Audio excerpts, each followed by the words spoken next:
हम हमारे ब्रह्मांड को दो भागों में बांट सकते हैं। मैं यहाँ कोई साइंस टर्म की बात बिल्कुल भी नहीं कर रहा हूँ। जनरली अगर आप ब्रह्मांड को देखोगे तो आप तो यही बोलोगे ना कि या तो आपको ब्रह्मांड दिख रहा है या नहीं दिख रहा। दोस्तों, जिस ब्रह्मांड को हम जानने का इतना दावा कर रहे हैं, वास्तव में हम उसके बारे में कुछ भी नहीं जानते। उदाहरण के लिए आप डार्क मैटर को ही ले लीजिए। अब आप जरा अपने आप से पूछिए कि आपको डार्क मैटर के बारे में कितना पता है। आप में से तो बहुतों ने इसका नाम भी नहीं सुना होगा, और कुछ लोगों ने अगर इसका नाम सुना भी होगा तो ये नहीं जानते कि डार्क मैटर क्या होता है और इसका कोई अस्तित्व है भी या नहीं, और डार्क वेब जैसी क्या चीज़ होती है। तो आज की इस वीडियो में आप डार्क मैटर से जुड़ी गजब के सवालों के बारे में जानने वाले हो, जिनका जवाब शायद ही किसी के पास होगा। सो आज का ये वीडियो काफ़ी इंटरेस्टिंग होने वाली है। सो वीडियो को बिना स्किप किए वीडियो के अंत तक बने रहो। सबसे पहले हम यह समझते हैं कि डार्क मैटर क्या है। अगर आपको लगता है कि डार्क मैटर के बारे में आपको पता है, तो यार मैं ये क्लियर कर देना चाहता हूँ कि अभी तक हमारे वैज्ञानिकों को सटीक तौर पर यह पता नहीं चल पाया है कि डार्क मैटर क्या होता है। ज़्यादातर वैज्ञानिकों को ये लगता है कि हमारे ब्रह्मांड में गुम हो गए मास और खगोलीय चीज़ों को ही डार्क मैटर कहते हैं, लेकिन ये बात उतनी लोकप्रिय नहीं है जितनी कि विम्प यानी वीकली इंटरैक्टिंग मैसिव पार्टिकल। हालांकि ये पार्टिकल प्रोटॉन से लगभग 1000 गुना भारी होता है, और हमारे वैज्ञानिकों को लगता है कि इसी पार्टिकल से डार्क मैटर का अस्तित्व आ रहा है, और इस विम पार्टिकल पर रिसर्च जारी है। लेकिन जो पार्टिकल हमें दिखाई नहीं देती, उस पार्टिकल पर रिसर्च कर पाना काफ़ी मुश्किल है, क्योंकि डार्क मैटर ऐसी चीज़ है जिसको हम देख या महसूस बिल्कुल भी नहीं कर सकते।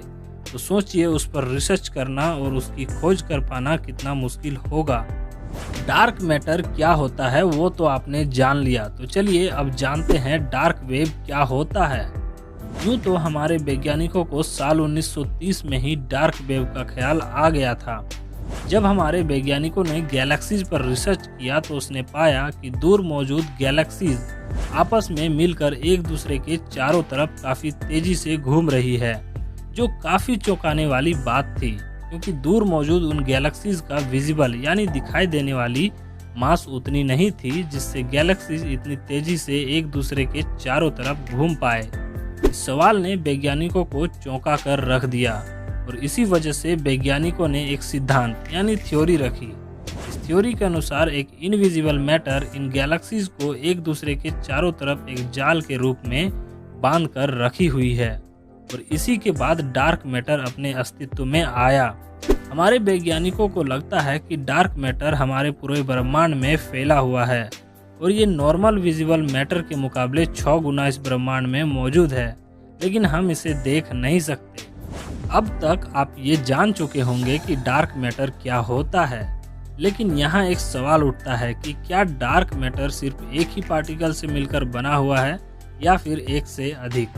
अगर हम नॉर्मल दिखाई देने वाली मैटर की बात करें तो वे इलेक्ट्रॉन, प्रोटॉन और न्यूट्रॉन जैसे पार्टिकल से मिलकर बने हुए होते हैं, लेकिन हमारे कुछ वैज्ञानिकों का यह मानना है कि डार्क मैटर केवल एक ही पार्टिकल से बना हुआ है जिसे हम देख नहीं सकते, और उस पार्टिकल को वैज्ञानिकों ने डार्क प्रोटॉन का नाम दिया है। लेकिन कुछ वैज्ञानिकों का यह भी मानना है कि ये बात पूरी तरह से सच नहीं है कि डार्क मैटर केवल एक ही पार्टिकल से बना हुआ है। उन्हें लगता है कि डार्क मैटर का अपना एक खुद का एटम होगा, जिसके अंदर इलेक्ट्रॉन, प्रोटॉन और न्यूट्रॉन जैसी ही पार्टिकल हो सकती है। क्योंकि इस एटम को हम देख नहीं सकते, ऐसे में यह पता लगा पाना काफ़ी मुश्किल है कि डार्क मैटर एक पार्टिकल से मिलकर बना हुआ है या फिर एक से अधिक। अभी तक हमने डार्क मैटर के बारे में काफ़ी कुछ जाना है, तो चलिए ये भी जान लेते हैं कि क्या डार्क फोर्स सच में है या नहीं। अगर हम किसी विजिबल मैटर की बात करें तो एक विजिबल मैटर किसी दूसरे विजिबल मैटर पर फोर्स लगाता है, जैसे कि ग्रेविटेशनल फोर्स। और क्या डार्क मैटर भी किसी दूसरे मैटर पर अपना फोर्स लगाता है? इस पर हमारे वैज्ञानिकों का मानना है कि जिस प्रकार एक विजिबल मैटर किसी दूसरे मैटर पर फोर्स लगाता है, ठीक उसी प्रकार डार्क मैटर भी किसी वस्तु या व्यक्ति पर अपना बल का प्रयोग कर सकता है। हमारे वैज्ञानिकों को लगता है कि डार्क फोटॉन्स के जरिए डार्क मैटर अपना फोर्स किसी दूसरे मैटर या वस्तु के ऊपर डाल सकता है। खैर, इस सवाल पर वैज्ञानिकों की रिसर्च जारी है और इस पर अभी भी कई थ्योरीज आनी बाकी है। आपको इसके बारे में क्या लगता है? कमेंट में इसका जवाब जरूर देना। अभी तक आपने डार्क मैटर से जुड़ी काफ़ी सवालों के बारे में जाना है, पर डार्क मैटर से जुड़ी जो सबसे बड़ा सवाल है कि क्या एक साधारण दिखाई देने वाली पार्टिकल को हम डार्क मैटर में बदल सकते हैं? दोस्तों, यूं तो ये सवाल काफ़ी पेचीदा है, लेकिन वैज्ञानिकों के रिसर्च के मुताबिक हर एक विजिबल एटम के अंदर मौजूद न्यूट्रॉन पार्टिकल अपना एक खास किरदार निभाता है।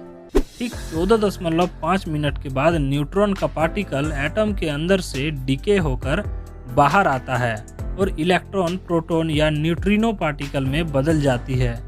इसीलिए न्यूट्रॉन पार्टिकल को काफ़ी संजीदगी की नज़र से देखना होगा, क्योंकि शायद इसी पार्टिकल के जरिए डार्क मैटर की उत्पत्ति होती है। हमारे वैज्ञानिकों ने रिसर्च कर यह पता लगाया कि न्यूट्रॉन पार्टिकल से ही डार्क मैटर का जन्म होता है।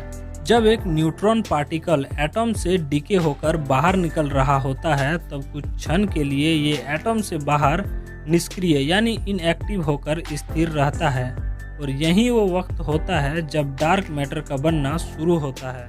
आई होप अब आप डार्क मैटर के बारे में लगभग सब कुछ जान चुके होंगे और मन में किसी प्रकार का कोई कंफ्यूजन नहीं होगा। अगर फिर भी कोई कंफ्यूजन है तो आप कमेंट बॉक्स के जरिए पूछ सकते हैं, और आशा करता हूं कि आपको हमारे इस वीडियो से कुछ नया सीखने को मिला होगा। अगर हाँ, तो इस वीडियो को लाइक और चैनल को सब्सक्राइब करने के साथ साथ इस वीडियो को अपने फ्रेंड और फैमिली मेम्बर के साथ भी शेयर करना मत भूलना यार।